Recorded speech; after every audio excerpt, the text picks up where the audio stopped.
that resonates. It made me think of the question a whole different way. And it made me think of my dad. My dad, he was an engineer, first in his family to ever graduate from high school, let alone college.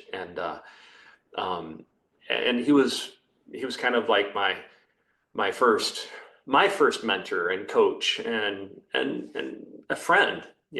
I was lucky. Unfortunately, he passed away 14 years ago. But um, I think that's a thing, a measuring stick that I always measure myself is.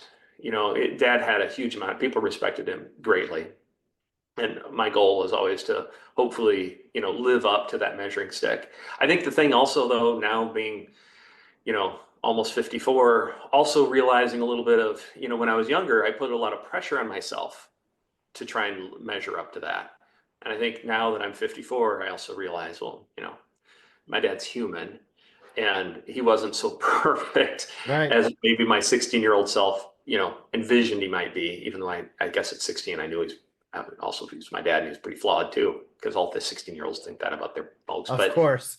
It's but I think it's to try and reach towards something where hopefully, maybe a different way of thinking of it is hopefully, my kids, my grandkids, will either think about me how I think about my dad, or how about you think about your grandfather. I think that's a great goal. Thank you for sharing that.